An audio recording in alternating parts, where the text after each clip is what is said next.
أعوذ بالله من الشيطان الرجيم. بسم الله الرحمن الرحيم. سيئات أعمالنا من يهده الله فلا مضل له ومن يضلل فلا هادي له وأشهد أن لا إله إلا الله وحده لا شريك له وأشهد أن محمدا عبده ورسوله صلى الله عليه وسلم. يا أيها الذين آمنوا اتقوا الله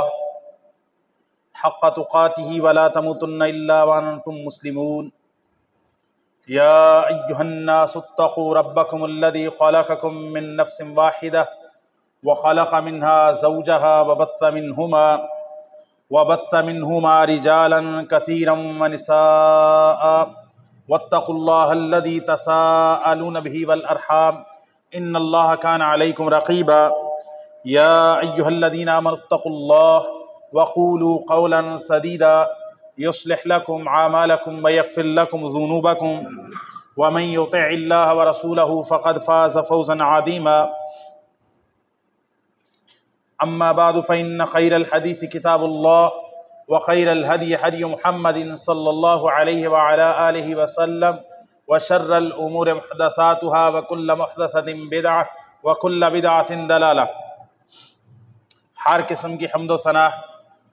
اللہ رب العالمین کے لیے ہے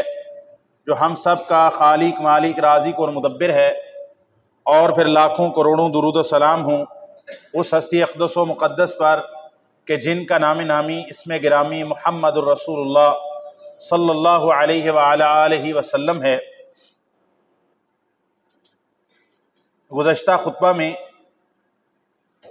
فتنوں کے حوالے سے چند باتیں آپ کے سامنے رکھی تھیں کہ رسول اللہ صلی اللہ علیہ وسلم نے اپنی امت کو قیامت تک آنے والے ہر طرح کے بڑے اور چھوٹے فتنوں سے اجمالاً اور تفصیلاً آگاہ کر دیا۔ نبی کریم صلی اللہ علیہ وسلم نے فتنوں سے بچنے کا، محفوظ رہنے کا طریقہ بھی بتا دیا۔ گزشتہ خطبے میں فتنوں کے حوالے سے جو بھی احادیث رسول اللہ صلی اللہ علیہ وسلم کی باتیں آپ کے سامنے رکھی، ان میں سے ایک حدیث اسی تسلسل کو برقرار رکھتے ہوئے آج پیش کرنا چاہتا ہوں۔ نبی کریم صلی اللہ علیہ وسلم نے فرمایا، صحیح مسلم کے اندر حدیث ہے، آپ علیہ الصلاۃ والسلام کسی غزوہ یا کسی سفر پہ تشریف لے گئے مدینہ سے باہر۔ آپ علیہ الصلاۃ والسلام واپس تشریف لا رہے ہیں اور ابھی مدینہ میں داخل نہیں ہوئے، بلکہ مدینہ کے مکانات، مدینہ کی آبادی نظر آنے لگی۔ تو نبی رحمت صلی اللہ علیہ وسلم نے صحابہ سے پوچھا، اے میرے صحابہ، هل ترون ما ارا، کیا جو میں دیکھ رہا ہوں وہ تم بھی دیکھ رہے ہو؟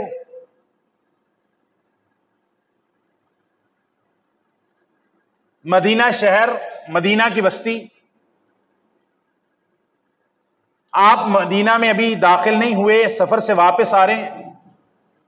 مدینہ کے مکانات نظر آئے، آپ صلی اللہ علیہ وسلم نے پوچھا، هل ترون ما ارا، جو مجھے نظر آ رہا ہے، جو میں دیکھ رہا ہوں، کیا تم بھی دیکھ رہے ہو؟ صحابہ کرام علیہم الرضوان نے کہا، یا رسول اللہ، ہمیں تو ظاہر میں یہی مدینہ کے مکانات، مدینہ کی آبادی نظر آ رہی ہے، باقی ظاہر ہے جو آپ دیکھتے ہیں وہ ہم تو نہیں دیکھتے۔ آپ کے پاس تو اللہ تعالیٰ کا پیغام آتا ہے، فرشتہ آتا ہے، جبریل آتے ہیں، اللہ تعالیٰ غیب سے آپ کو وحی بھیجتے ہیں۔ نبی رحمت صلی اللہ علیہ وسلم نے فرمایا، انی لأرى مواقع الفتن خلال بیوتکم کوقع المطر. آپ علیہ الصلوۃ والسلام نے فرمایا میں یہ دیکھ رہا ہوں کہ تمہارے گھروں کے اندر فتنوں کی آئندہ ایسی بارش ہونے والی ہے جیسے آسمان سے پانی کے قطرات کی بارش ہوتی ہے. انی لأرى مواقع الفتن خلال بیوتکم، میں یہ دیکھ رہا ہوں کہ لوگوں کے گھروں کے اندر، میری امت کے افراد میں، ان کے گھروں پر اس طرح فتنے برسیں گے جیسے آسمان سے پانی کی صورت میں بارش برستی ہے، اس طرح فتنے برسیں گے ان کے گھروں کے اندر.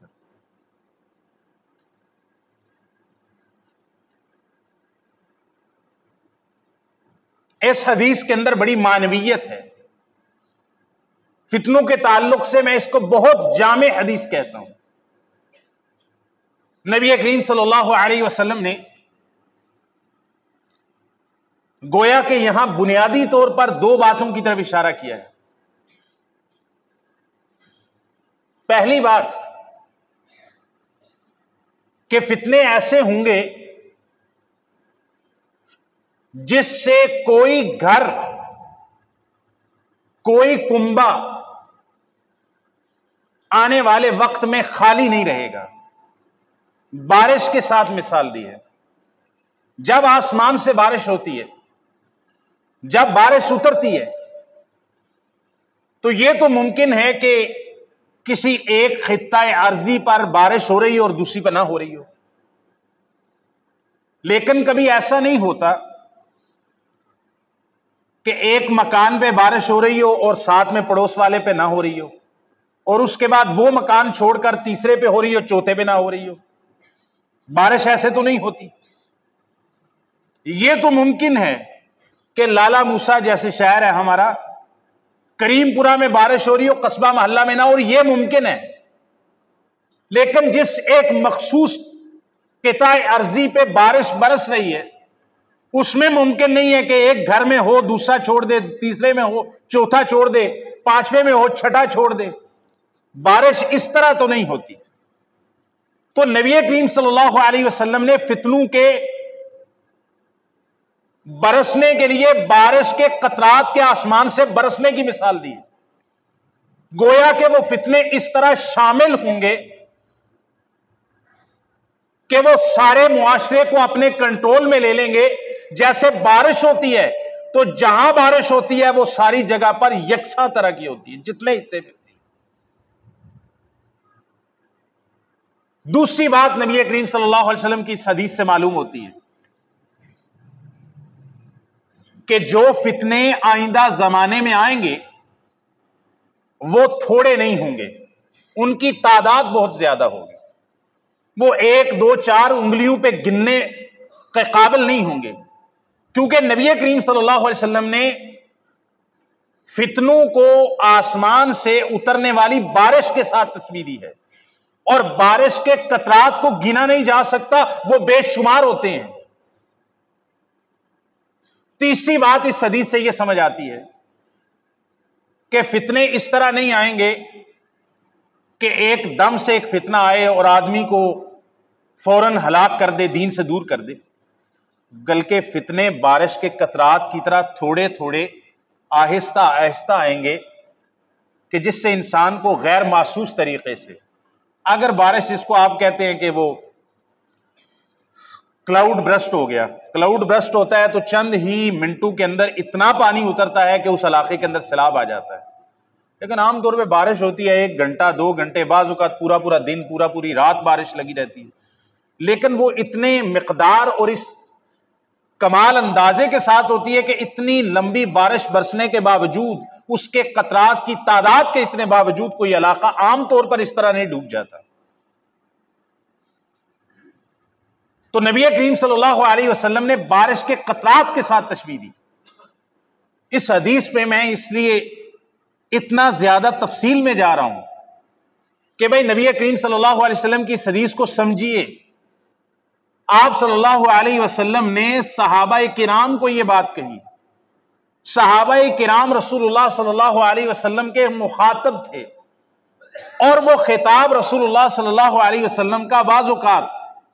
بالکل بعین ہی صحابہ کی ذات سے تعلق رکھتا ہوتا تھا کہ تم ایسا کرو گے، آپ ایسا کرو گے، یا آپ ایسے ہو. اور بعض اوقات وہ خطاب صحابہ سے ہوتا، لیکن اس سے مراد یہ نہیں ہوتا کہ صحابہ اس میں مبتلا ہونے والے ہیں، بلکہ بعد والی امت اس میں مبتلا ہونے والی ہے. فرمایا تمہارے گھروں میں اس طرح فتنوں کو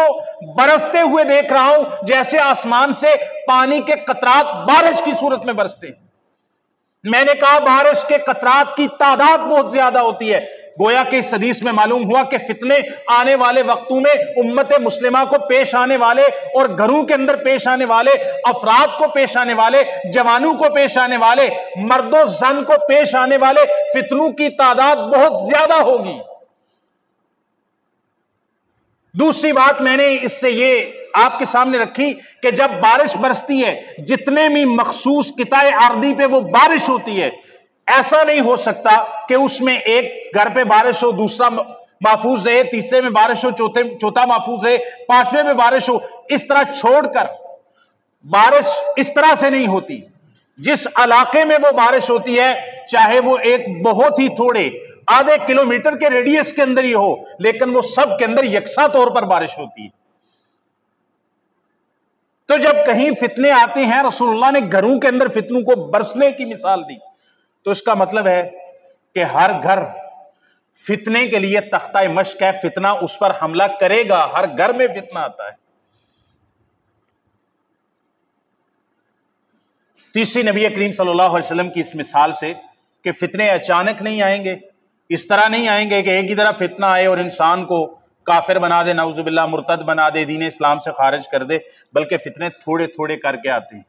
انسان کے پاس سنبھلنے کا موقع ہوتا ہے. انسان پھر بھی فتنے میں ایک دفعہ مبتلا ہوا، پھر اس کی آنکھ کھلی، میں کہاں جا رہا ہوں. یہ بالکل ایسے ہی ہے. یہ بہت اچھی مثال میرے ذہن میں ابھی آئی ہے کہ کوئی شخص ڈرائیو کر رہا ہے، اس کی آنکھوں کے اوپر نیند غالب آ رہی ہے. اب دو ہی طریقے ہیں، یا تو وہ سائڈ پہ گاڑی لگائے، چپ کر کے آرام کرے، سیٹ کو لمبا کرے، اور یا پھر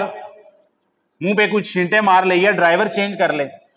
اور بعض اوقات وہ ایسا بھی نہیں کرتا اور وہ اپنے اوپر ضبط کر کے گاڑی کو چلاتا جاتا ہے. پھر بعض اوقات ایسے ہوتا ہے، اللہ نہ کرے کسی کے ساتھ ایسا ہو، کبھی بھی ایسا نہیں ہونا چاہیے، اس کی ایک دم آنکھ لگ جاتی ہے اور وہ گاڑی چلا رہا ہے، اس کو کوئی پتہ نہیں ہوتا. اب اس کو نہیں پتا کہ اس نے 1 سیکنڈ گاڑی چلائی ہے، آنکھیں بند کر کے 2 سیکنڈ چلائی ہے، 1 منٹ چلائی ہے، آدھا منٹ چلائی ہے. اچانک سامنے سے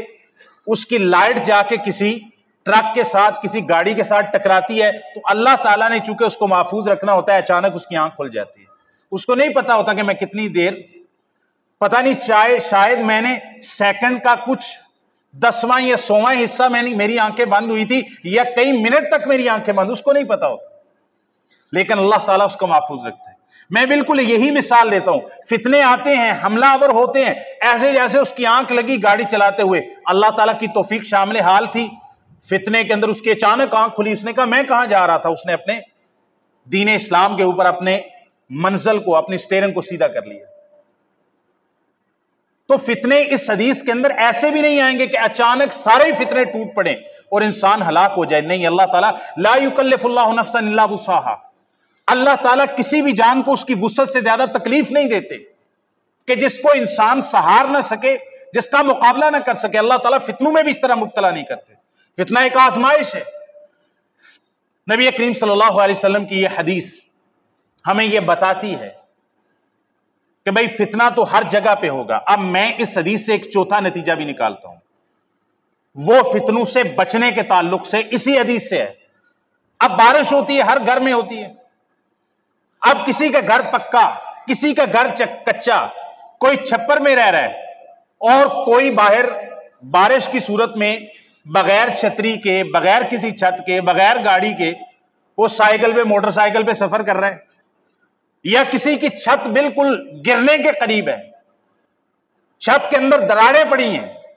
اب جب بارش کے ساتھ رسول اللہ صلی اللہ علیہ وسلم نے تشبیہ دی فتنوں کو، تو اس کا مطلب ہے جس کی چھت جتنی پکی ہوگی، بارش کے برے اثرات سے، جو کہ اس کا گھر بہہ پڑے، اس کے گھر کے اندر پانی آ جائے، اس کے سامان کو تباہ کر دے، اس کے کمرے اور بیڈ روم کے اندر پانی آ جائے، جس نے اپنے گھر کی چھت کو جتنا محفوظ رکھا ہوگا، جو بارش کے اندر چھت کے نیچے آئے گا، کسی آؤٹ کے نیچے آئے گا، کسی چھپر کے نیچے آئے گا، وہ اس بارش کے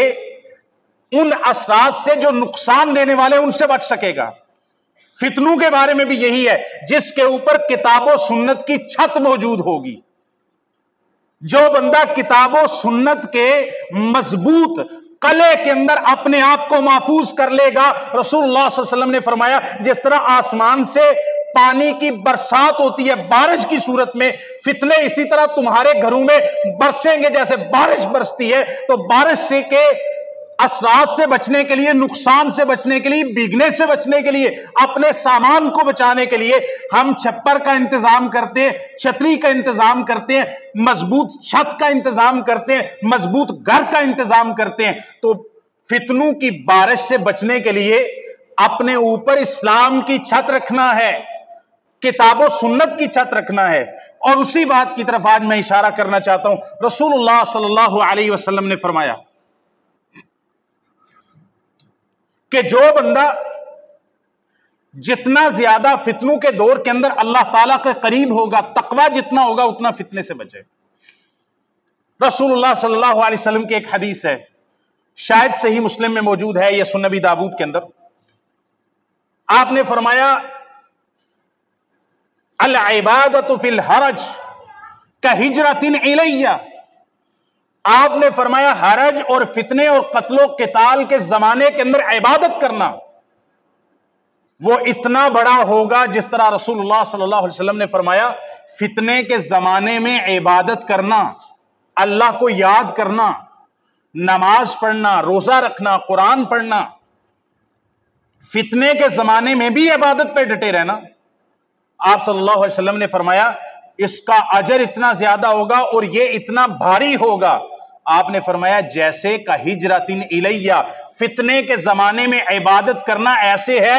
جیسے رسول اللہ صلی اللہ علیہ وسلم نے فرمایا میرے زمانے میں اپنا گھر بار چھوڑ کر میں محمد صلی اللہ علیہ وسلم کی طرف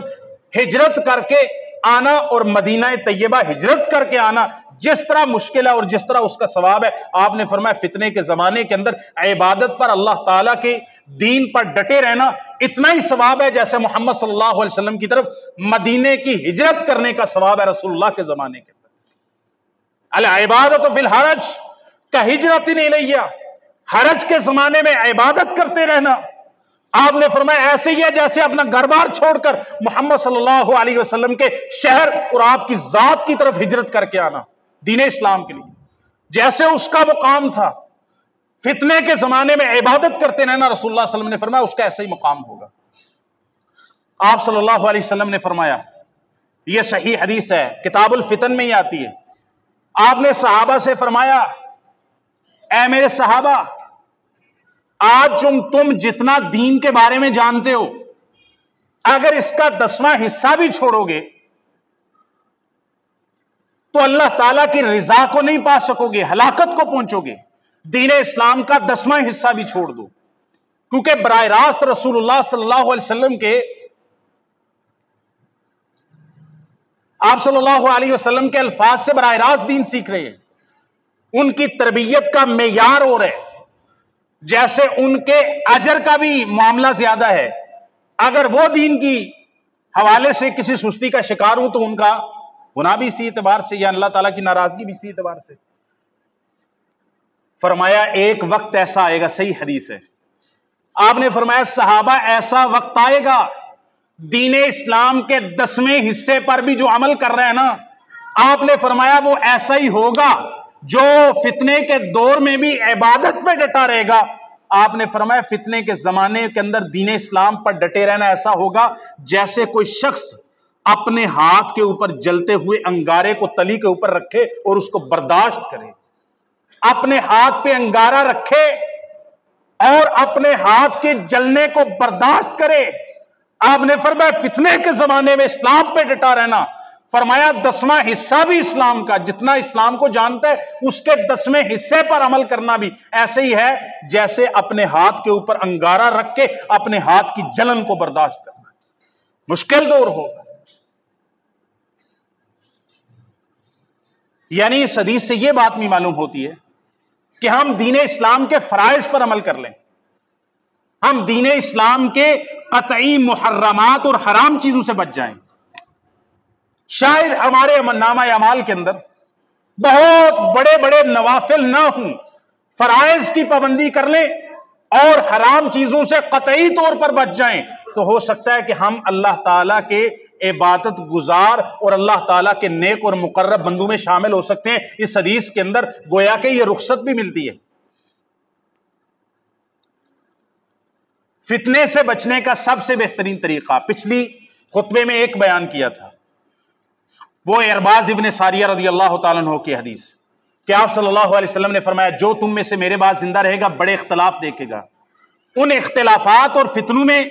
فعلیکم بسنتی و سنت الخلفاء الراشدین المہدیین، میری سنت پہ ڈٹے رہو اور خلفاء راشدین کی سنت کو پکڑے رکھو، اور نئی نئی بدعتیں ایجاد کرنے سے بچو، وہ گمراہی ہیں۔ دوسرا طریقہ جو کہ اسی کے تابع ہے، کتاب و سنت کے ہی تابع ہے، سنت رسول کے ہی تابع ہے، لیکن ہائی لائٹ کر کے بطور پوائنٹ کے دوسرا طریقہ تقوی، اللہ تعالیٰ کا تقوی، اللہ کا ڈر، اللہ کا خوف، اللہ سے تعلق، للہیت، روحانیت۔ جتنی زیادہ کسی شخص کے اندر ہوگی، فتنہ جتنا بھی بڑا ہوگا، جس کے اندر اللہ تعالیٰ کی روحانیت کی شمع روشن ہوگی، جس کے دل کی انگیٹھی اللہ تعالیٰ کے تقوی سے سلگتی رہے گی، ایمان کی حرارت اس میں برقرار رہے گی، اتنا ہی وہ فتنوں سے بچ سکے گا۔ اس کی ایک مثال دیتا ہوں۔ جنگل کے اندر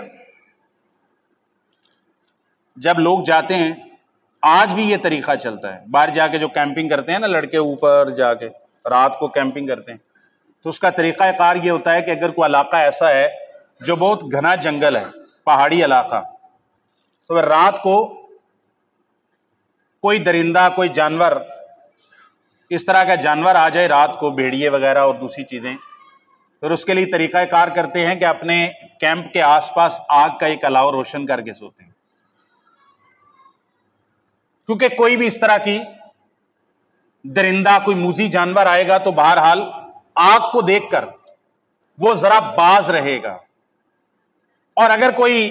جانور رات کو حملہ کر دے تو آگ کے ساتھ بچاؤ کیا جا سکتا ہے، کافی وہ آگ سے ڈر جاتا ہے، خوف زدہ ہو جاتا ہے انسان، تب تک اپنا